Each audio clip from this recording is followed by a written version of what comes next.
Thank you for tuning in to the Andrew Tate Show by GSMC Sports. I am your co-host, Sarah. Joining me as always is Tate, and we have a great show for you today. We will be talking about Kawhi Leonard's recent withdrawal from Team USA, Team USA's recent win over Canada in Las Vegas, and then Angel Reese's historic record-breaking double-double in a recent game with the Atlanta Dream. As we get started, I do want to remind you to please like, follow, subscribe to the show on whatever platform you are either listening to it or watching it on. That really does help. Also, we do get a number of questions and comments that come in during each show. If you want your question or comment to be seen, the best way to do that is to go to gsmcpodcast.net. There you can leave a tip or a donation. That's going to put your question at the top of our list, ensuring that we see it. That way we can interact with it. And we do love to get questions and comments from all of you. Again, that is gsmcpodcast.net. Tate, it's a warm day. How are you? It is a warm day. It's not U.S. warm. No, but it is definitely a warm day. It's my brow's a little sweaty on here. It's like, what the heck is going on? So yes. Other than that, yes. How are you doing? Doing good. We start out with our traditional technical difficulties. Oh my goodness. So whether it's you, whether it's Faith, we've had these issues. So I'm starting to think that it may just be me. Are you like you're not an EM pulse, but like some sort of like variation on an EM pulse? I am not that powerful. Well, let's go ahead and get started with our first segment where we're talking about the upcoming Paris Olympics and a recent change with the team for USA basketball. Kawhi Leonard has officially withdrawn from Team USA's basketball roster for the upcoming 2024 Paris Olympics. USA Basketball has announced that despite having participated in several strong practices in Las Vegas, Leonard and his team decided that it was in his best interest to focus on preparing for the upcoming NBA season with the Los Angeles Clippers. Leonard played 68 games in the 2023-24 NBA season while managing chronic knee soreness and inflammation, conditions that influenced this decision. He participated in all Team USA practices and scrimmages leading up to the Olympics, but ultimately both Leonard and the team staff concluded that his knee issues would prevent him from being at full capacity during the tournament. Kawhi's injury history includes missing the entire 2021-22 NBA season due to a torn ACL sustained in the 2021 postseason and playing only 2 games in the 2023 playoffs because of a torn meniscus. Earlier statements from Leonard indicated that the Clippers were supportive of his Olympic ambitions, yet the decision to withdraw underscores a priority to ensure his health for the NBA season. USA Basketball men's national team managing director Grant Hill expressed gratitude for Leonard's commitment and announced Derrick White as Leonard's replacement. White, fresh off of a championship season with the Boston Celtics, will join Team USA as they begin their pre-Olympic exhibition schedule against Canada in Las Vegas. Following that, the team will face Australia and Serbia in the United Arab Emirates and conclude their preparations in London with games against South Sudan and Germany. Team USA's Olympic journey will start with group phase matches against Serbia, South Sudan, and Puerto Rico beginning July 28th in France. Leonard's absence marks a significant change for the team, but it highlights the importance of player health and long-term career sustainability.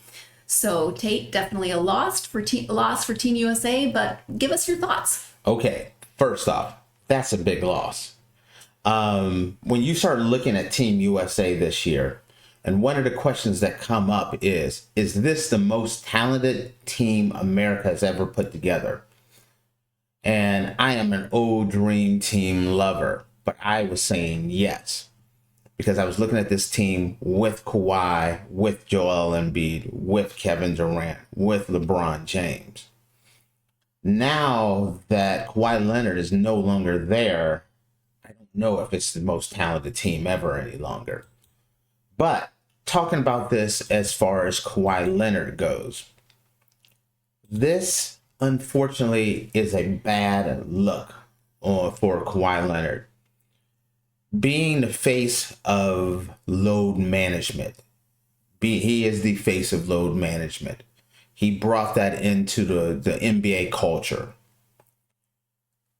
Looking at his history with the Clippers, his injury history with the Clippers, and how many games he's missed.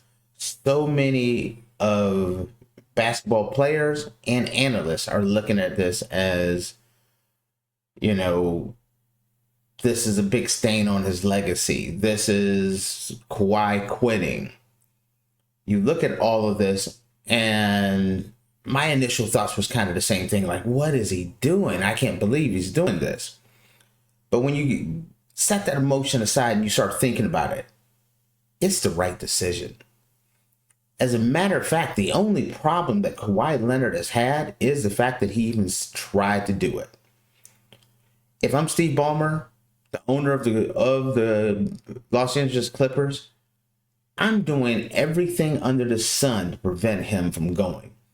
There is no way I want Kawhi Leonard, who has a severe knee injury and has had it for years, hence the reason why he has load management, to do an entire basketball season over the summer and then roll into the NBA season minus Paul George and expect him to play an entire season. Kawhi Leonard is so much more important now for the Clippers than ever before. If I'm Steve Ballmer and I'm like, listen, I'm moving in to my brand new $2 billion arena, and I'm already missing my second biggest star in Paul George. And I'm going to risk my biggest star because he's playing Olympic basketball? No way. No way am I doing that. For Kawhi Leonard, it's the best thing. He should have never, whoever talked to him and convinced him that he should play on the Olympic team, it should never happen. This man has had, and since leaving Golden State, since leaving the Spurs, he has had a consistent major medical situation with his knee. He has never been healthy. 60-something games is the best he's done since leaving San Antonio. So when you look at it and you look at the situation, it was the right decision. It should have never been the decision that he was on the team in the first place, because you look at his health issues. It's the health issues, and many people attack Kawhi for his health issues. Kawhi Leonard's health issues, from everything I'm seeing, everything I'm hearing, isn't from he's lazy, isn't from he doesn't take care of his body. This is the opposite of the Mamba mentality, which is for Kobe, which was he's going to train. He's going to train more than anyone else, harder than anyone else. Well, here's a news flash. Kawhi did the same thing, but Kawhi's body was different. All those extra practices and everything that he was doing, practicing his shot, practicing his moves, was extra wear and tear on his knees, which then started to fail him. And so that's where his injuries have come from long time wear and tear on his body. That's hence the reason why load management has become an important thing, because you do not want to put extra load on his knees. So by saying, hey, load managing the season, but we're not going to load manage the summer, absolutely not. He should not be on this team. Now, I want to take a couple minutes to talk about White. White, a great player. Congratulations on the team. But I don't understand why the U.S. Or Team USA selected White. I think there are much better players. Brown from the Celtics, comes right off the top. He should have been immediately the very next person. If it wasn't Brown, who is NBA champion, NBA Finals MVP, then who else should be there? Okay, if it's not him, What about Kyrie Irving? Has been a model citizen since going to Dallas, has not caused any problems, and has been maybe the top 3 or top 2, top 3, maybe the best point guard in the NBA. You don't have room for him, but you're going to bring in another guard. If you're going with even legacy, you got LeBron, you got Kevin Durant. What about Dame Lillard? If you need shooting, you want to space things out for LeBron and Joel Embiid and Anthony Davis. Well, extra shooting helps. So why not a Dame Lillard? Even other legacies such as James Harden. I would not have picked White. I wanted to say that. Not that that's any slam against White. I think he's a quality player. I think he will do well. But I think there was other people that I think would have been more deserving with a bigger name and a bigger legacy. So. Well, it's, for me, when I think about this, the Olympics are so iconic, right? Right, exactly. And the decision to withdraw from the team couldn't have been an easy one. But at the same time, really, your entire career is the NBA. And why would you risk that for, even though the dream of the Olympics has got to be a huge draw, it's just not worth it. Especially with a career-shortening, career-changing injury like he has. This is not an injury that will go away. He's going to have this injury. He's going to have this knee issue, the knee swelling, from everything I know, forever. So, but the more you play on it, the worse it's going to get. So why are you having him doing Team USA practices, doing Team USA games and scrimmages? It's a bad decision. I hate to say this, but I would do the same thing. Joel Embiid, I don't think he should be in there either. Oh, well, and one thing that he's so important for this. So go ahead. What are you going to say? I was going to say one thing that I tend to forget when it comes to the Olympics is everything leading up to the Olympics. I know that there are practices. Of course, there's practices. But the number of games that they play before the Olympics even starts, I tend to forget. As I was reading through the article earlier, just listing the games that they have coming up. That's a lot. When you're supposed to be in your off season, you're supposed to be in your downtime recovering. Yes, you're at the practice facility, then you go to Vegas. From Vegas, you go to Dubai. From Dubai, I think you go to Paris. Then you have to play the whole. You forgot London. I think. London as well. Then you're in Paris. Most people think of it as, a couple games where it's like the U.S. is in the medal round and then they play for the gold medal and it's over. No, there's qualifying. You have to get to that point. Most people watch the medal rounds. Most people watch the gold medal. But there's a lot more qualifying that goes in that the normal casual fans do not even realize.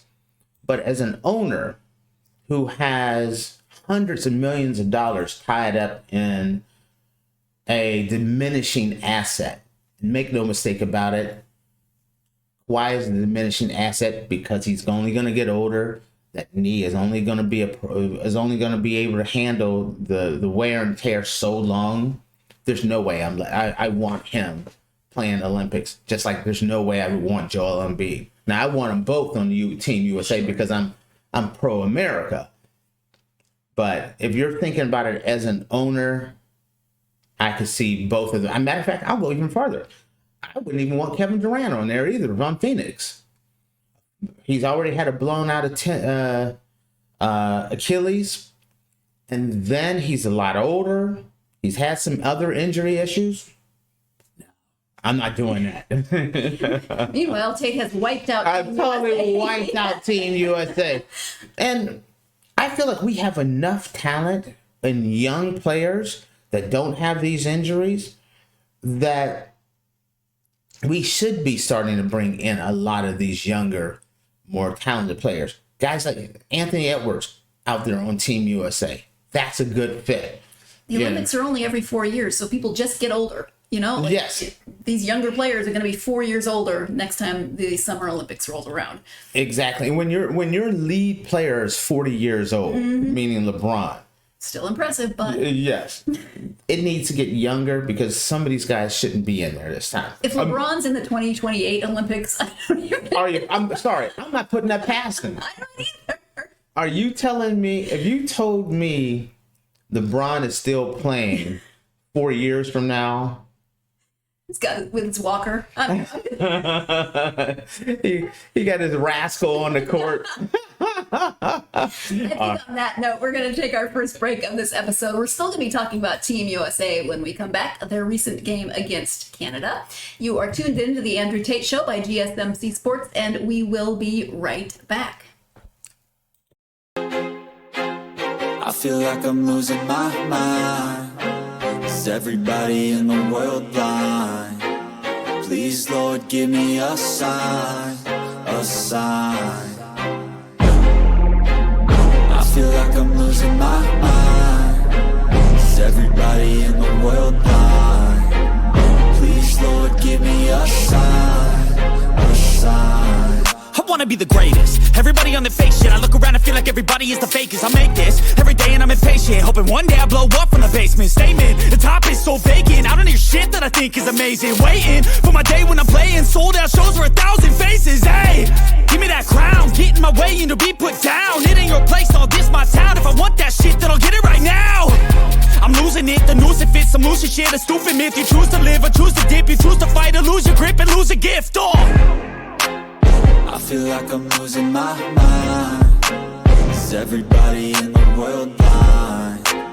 Please, Lord, give me a sign, a sign. I feel like I'm losing my mind. Is everybody in the world blind? Welcome back to the Andrew Tate Show by GSMC Sports. In the first segment, we were talking about Kawhi Leonard's withdrawal from Team USA basketball for the upcoming Olympics in Paris. As we get started with segment 2, I do want to remind you once again to go to gsmcpodcast.net. There you can leave a tip or a donation. That's going to put any question or comment that you have for us right at the top of our queue so that we are guaranteed to see it. We love engaging with those questions. So again, that link is gsmcpodcast.net. We are sticking, as I said earlier, with the Olympics theme. We're moving on, though, to the recent game between Canada and USA. Team USA men's basketball team began its quest for a 5th consecutive Olympic gold medal with an 86-72 victory over Canada in Las Vegas. This exhibition game marked the debut of guard Derrick White, who replaced forward Kawhi Leonard on the 12-man roster. Leonard withdrew to focus on preparing for the upcoming NBA season with the Los Angeles Clippers, given his chronic knee issues. Despite a slow start where Team USA missed its first 6 shots, the team found its rhythm in the second quarter, outscoring Canada 16-2 in the paint and leading 41-33 at halftime. Anthony Edwards led the team with 13 points, while Anthony Davis added a double-double with 11 points and 10 rebounds. R.J. Barrett was Canada's top scorer with 12 points. The win over Canada, a formidable opponent projected to medal in the Paris Olympics, was a strong start for Team USA. The team will face Australia next in Abu Dhabi, continuing their pre-Olympic exhibition schedule. Analysts offered mixed reactions to the game. Tim Bontemps found the performance encouraging despite 17 turnovers and a disjointed offense, noting Team USA's dominance over a major challenger. Bobby Marks viewed the game as a good test, highlighting the importance of playing against a strong Canadian lineup in a packed arena. Dave McMenamin emphasized the importance of defense and transition play, while Youngmisuk appreciated the team's potential despite a rusty start. The spotlight was also on Anthony Edwards, who asserted his position as a key player. Edwards' energy helped lift the team after a slow start, showcasing his potential to be a significant contributor, whether starting or coming off the bench. Kawhi Leonard's absence, while notable, was mitigated by the depth of talent on Team USA, with stars like Kevin Durant, Jason Tatum, and LeBron James, and defensive stalwarts like Drew Holiday. The team remains a favorite for gold. Leonard's replacement, Derrick White, brings elite perimeter defense and versatility crucial for the team's success. As Team USA continues its preparations, the starting lineup remains a topic of discussion. And analysts suggest a mix of Steph Curry, Drew Holiday, LeBron James, Joel Embiid, and potentially Kevin Durant or Anthony Edwards. The team's depth and versatility will be key as they face top international competition in Paris. Apparently, Steph Curry gets me all choked up. Apparently so. I have a little tickle in my throat. And I was trying to keep out of there, but all right. So we were just talking about the number of exhibition games and pre-Olympic games, and this was the first of those. Playing our neighbor to the north, Canada. Thoughts on the game? Thoughts on Okay, so technically, this is their second game. A couple of days ago, they had a game against the Team USA Select team, which are players that are there to help the U.S. get ready with this. So they're playing against the Select team. Okay, when I looked at this, yes, things that pop out: 17 turnovers, huge. The offense looked clunky, disjointed. But that's what these games are for. This is the first time these guys are playing together, really. So that will all improve. They'll all, the offense will get smoother. It'll get smoothed out, especially by the time they get to London. I suspect they'll be. The offense will get ironed out. The turnovers will be kind of taken down to a minimum level. Those turnovers are going to get cut. I'm hoping they'll get cut in half. This was an important game for me. One, getting the news that Kawhi Leonard is out. That's kind of a shocker to the system. But then the fact that you're playing Team Canada, the team that is most likely the one that, if the U.S. doesn't win the gold medal, most people look at Team Canada as the team that would most likely, if it wasn't the U.S., it would be Team Canada that would win the gold. They're the biggest threat to the United States. They don't have a dream team roster like the U.S. has, but they have an NBA roster. So from start, every one of their starters are all solid players in the NBA. So, matter of fact, even Dylan Brooks, who is an NBA player, may be one of their weakest players. So they have a very solid team. And the fact of the matter is, even disjointed offense, 17 turnovers. I felt like this was a very easy win for Team USA. It was very obvious that the most talent on the court was on Team USA's side. It was obvious to me that Team Canada really had no answer for Team USA. I felt like Team USA was better at every single spot, at every single point of this game. This game I didn't think was ever a threat. This is the team that may be the second best team in all of basketball, in Olympic basketball, and they handled them with ease. The teams to look out for, number one, is this Team Canada. They're going to get better. Just like Team USA, offense a little clunky, a little awkward, that won't apply later on as things go on. They'll get better. But there are teams out there, France, with Rudy Gobert and Victor Wembanyama. Germany and Team France, these teams have been playing together for quite a while. Victor Wembanyama has been playing with Team France for years. Serbia, the Serbian team, has been playing for years. Some of these teams, they won't be as disjointed as Team Canada or Team USA because they've been playing consistent basketball for an extended period of time. And so That's the weakness to Team USA, not having enough time to work and get to be a true team, like a team who's been playing together for years. Outside shots, Greece is going to be interesting just because Giannis is that impactful of a player that's going to make Greece very interesting. Luka playing for Slovenia is going to be interesting because of the impact. There's some teams out there that are going to be able to give the U.S. a run for their money. But when I looked at this game and I looked at how well they handled Team Canada, I feel more confident now than ever that Team USA is going to win this gold medal.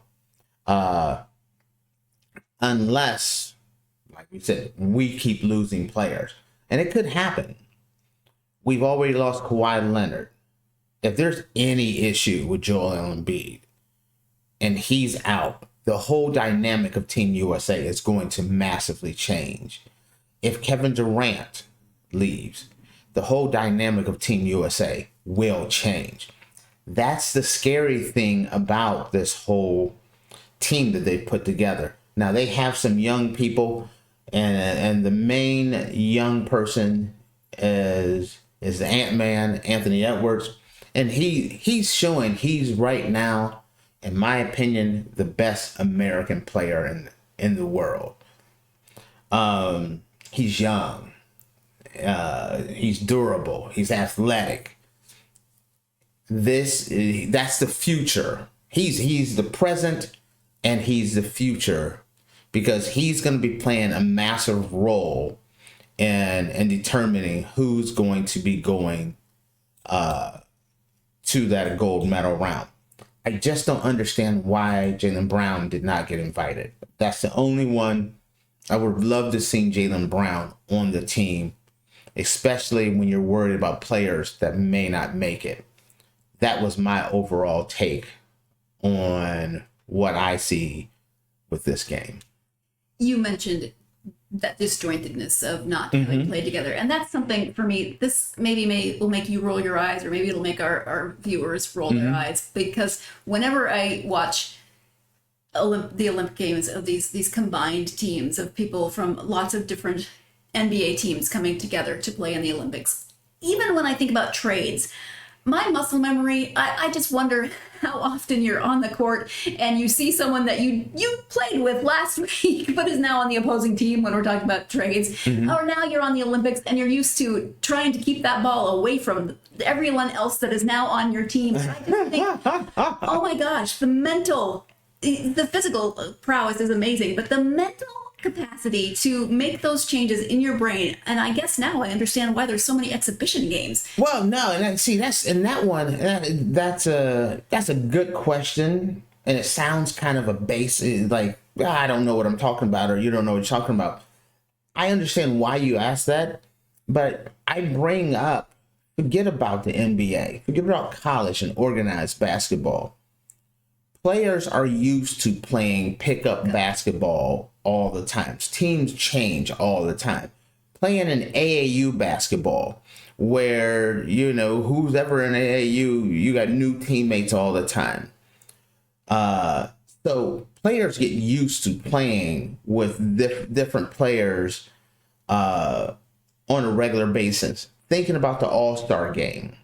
Thinking about the off season, players get together and practice together quite often. So these things, you get used to that. That doesn't make a major difference. And at least you have the same uniform. Whereas pickup basketball game, I never know who you're playing with. Complete strangers. And you're all wearing I wouldn't know who was on my team. You just get used to it. It's just the way it is. So. There's my random question for you for today.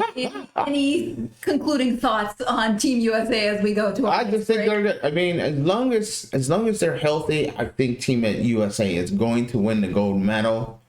The only when it gets interesting is if an injury happens.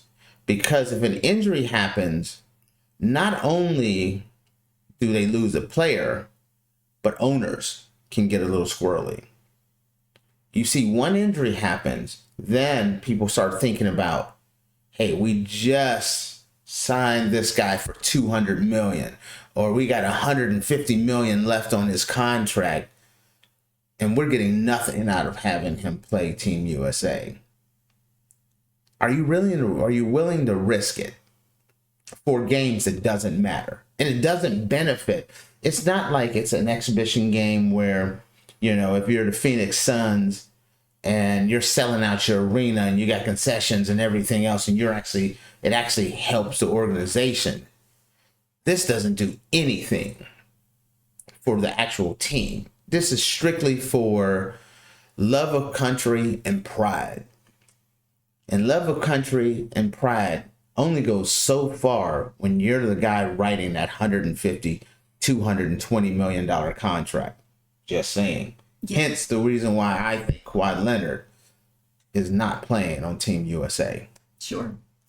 Well, we're going to take our next break for this episode. When we come back, sticking with basketball, but switching to the WNBA and Angel Reese's recent record-breaking double-double. I was going to say record-breaking. Record-breaking double-double. You are tuned in to the Andrew Tate Show by GSMC Sports, and we will be right back. Looking for your daily fix of sports talk without having to pay for it? GSMC Sports Network is available on YouTube. Just search GSMC Sports Network. Get your fix of daily sports talk shows on YouTube, absolutely free. NFL, college football, NBA, MLB, MMA, UFC, fantasy football, and so much more. GSMC Sports Network has shows running all day long, with new sports shows starting every 2 hours. Just like on your favorite cable sports channel, except GSMC Sports Network is absolutely free. Just search GSMC Sports Network on YouTube to catch one of your new favorite shows, like the GSMC College Football Podcast, Chip Shot Football Podcast, Hoops and Heels Women's Sports Podcast, GSMC Basketball Podcast, and so many more. Check it out for yourself. GSMC Sports Network, now available on YouTube absolutely free. Welcome back to the Andrew Tate Show by GSMC Sports. In the first segment, we talked about Kawhi Leonard's recent withdrawal from Team USA basketball. We then talked about Team USA basketball's recent exhibition game against Canada. That game took place in Las Vegas. Team USA did win. And sticking with the subject of basketball, but moving, as I said, into the WNBA, we are talking about Angel Reese and her recent record-breaking double-double. Kennedy Carter scored 19 points in this game, and Angel Reese secured her 14th straight double-double in the closing seconds of the game against the Atlanta Dream to extend a WNBA record. The Chicago Sky beat the Atlanta Dream 78-69 yesterday on Wednesday. Reese, who passed Candace Parker for the longest double-double streak in league history on Sunday, finished with 11 points and 13 rebounds for Chicago. Camila Cardoso also had a double-double with 10 points and 11 rebounds. It was the third time this season that Reese and Cardoso recorded a double-double in the same game, the most by a rookie duo in WNBA history. So there we go, record-breaking double-doubles, WNBA. Let's talk about it. Okay, first I'm going to start off with this. At the beginning of the year, the big talk about the big rookie was who, Sarah? Caitlin Clark. Okay. So Caitlin Clark was the big rookie, and everyone's talking about Caitlin Clark. And I remember Angela Reese saying, she had just as much to do with the rise of the WNBA or women's basketball. And she did have a hand in it. But as we looked at how things started out, it was kind of like, she's not. I remember seeing an article where they're talking about, why are we even talking about Angela Reese? Mm-hmm. She's not only even on Caitlin Clark's level.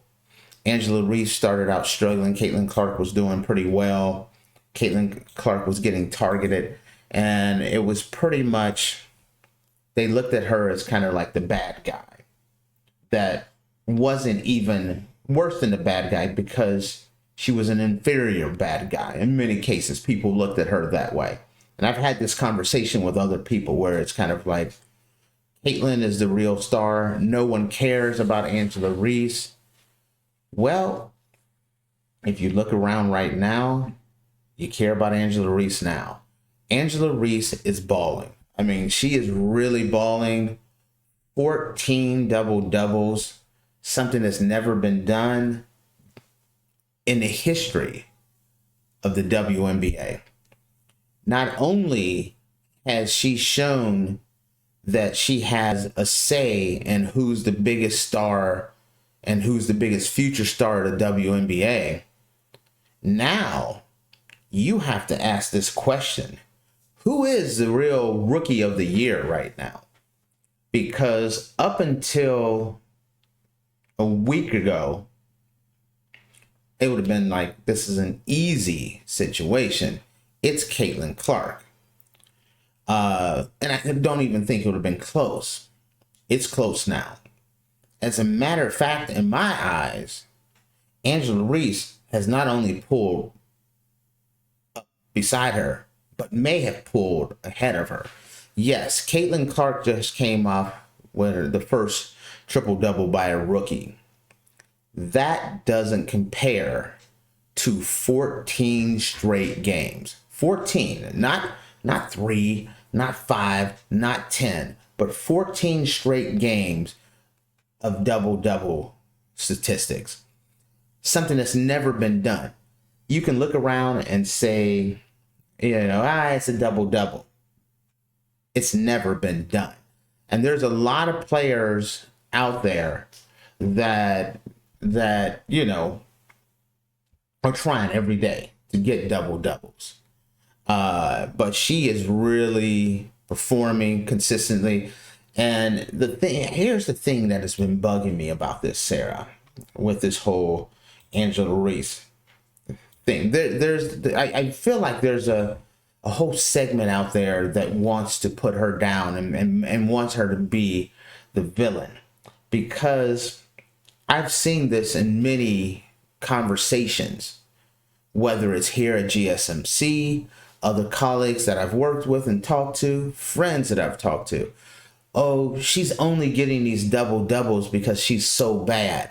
She's shooting shots and missing so she can get the rebound. Well, that's easier said than done. You watch her games. She's not missing shots so she can get the rebound. Does she want the double-double record? Absolutely. And who wouldn't? If you put Anthony Davis out there or Joel Embiid, it doesn't matter who it is. You want that record. But that's a record you have to earn. And she's earning it there. When you watch the game, and I have been watching the games, and this is one of the first years that I'm really watching the WNBA. I watch college women, but I didn't watch a lot of the women's WNBA. But I've been watching this year, and I've watched a lot of Caitlin Clark. I've watched a lot of the Las Vegas Aces, and I've watched a lot of the Chicago Sky. And Angela Reese is balling. She's putting out a lot of effort. She's trying incredibly hard. Her teammates absolutely love her and absolutely support her. And it's an amazing thing. We've been lucky when it comes to the world of college, for women's basketball. Yes, we have Caitlin Clark, but we also have Angela Reese as well. Cameron Brink injured, unfortunately, but we have Cameron Brink, who could have been a contender for Rookie of the Year as well. There's a lot of people, and I always think about that Anna Kournikova effect, which is the player that gets all the attention and they look amazing, but they never win. That's not the case here. Chicago Sky are winning. Chicago Sky are playing hard. Caitlin Clark is starting to win. She's on I don't want to call them a bad team, but she's on a team with a lot more challenges. That's the reason why she was the number 1 overall pick. The team that's the worst team in the league gets the number one pick. And it's obvious that Caitlin Clark's on the last year's worst team in the league. But Caitlin is doing her thing. Angela Reese is doing their thing. We have a modern day Bird versus Magic. And before, I kind of felt like it's being forced, this whole moniker of it's a female version of Bird and Magic. But with Angela Reese going through and running off 14 double-doubles with everything that Caitlin Clark, now we have two players that are really performing and doing amazing things. First, like I said, first triple-double by a rookie, 14 straight. Everything that's been going on, it has been impressive. And women's basketball is performing amazingly. While there are more eyes on WNBA than ever, to come out and shine and have your young rookies, both of them shining, is an amazing thing. And I'm super excited about it, Sarah. I think that the competition is great. Like, these two are they are competing for Rookie of the Year. It gives them that push, like kind of that something. Yeah, I want to do better than her. But what I don't appreciate is the constant pitting of them against one another, right? They can still have that healthy competition, but it doesn't have to be, oh, this person is great, so this person must be horrible, or she must be faking what she's doing to try, like, it doesn't need to be that narrative. I'm okay. More eyes on the WNBA is exactly what the WNBA needs, and that's what these two are bringing. That should be celebrated. Now, see, here's the thing, though. I used to feel like you, but I don't feel that way any longer. And what I mean by that is what you have going on is the start of not the start. It's a full-fledged on rivalry. There's a rivalry going on between Caitlin Clark and Angela Reese, which fuels more eyes to the set, which they benefit from. Just like there was a full-on rivalry between Magic Johnson and Larry Bird. But if you fast forward all these years later, and they're fast friends. And I could totally see that happening for these two. Right now, I could see it being a rivalry. Caitlin Clark has done a great job of taking the high road. But as their seasons go on year after year after year, I think a friendship will develop. But right now, early in their career, seeing Caitlin Clark come out and do all the things and get all the attention, you don't think that doesn't fuel Angela Reese to play harder and work harder? Seeing Angela Reese run out 14 double-doubles, that's Caitlin Clark. I gotta button it up and start firing more. Both of these guys, their skills are getting sharper and sharper as they want to outperform each other, and it's a good thing. As these two are playing, it's really benefiting, and it also makes other people. If you are some of the other WNBA players out there, and you see 14 double-doubles, you see the first ever triple-double by a rookie, doesn't that make you like, man, I got to get in the lab. I got to get harder. I got to get better, stronger. I got to get better prepared. By these two women doing what they're doing, they're raising the play of all the women in the league. And that is a good thing for women's basketball. I agree with that. It was more for me the outside pitting. No, that just comes with the world of media nowadays. It's gonna happen. Sure. I wish we didn't have to do that, but it's just part of it. Absolutely. Well, that is all we have for today. We're going to wrap this up. Thank you so much for tuning in to the Andrew Tate Show by GSMC Sports. Remember to follow the show and give us a positive review. That really does help, and we thank you in advance for that. You can also follow the podcast on social media: Facebook, X, Instagram, and TikTok. Love encountering you on social media, so come find the show and follow the show and interact with us via social media. Thank you again for tuning in to the Andrew Tate Show by GSMC Sports. We will hope you have a wonderful rest of your day. Mm-hmm. Mm-hmm. Let's go. I wake up to a little bit of drool on my pillow, feel like it's gonna be a bad day. Yeah, I'm tired of shit, and the coffee ain't hit yet, damn, ain't that great. I don't wanna go to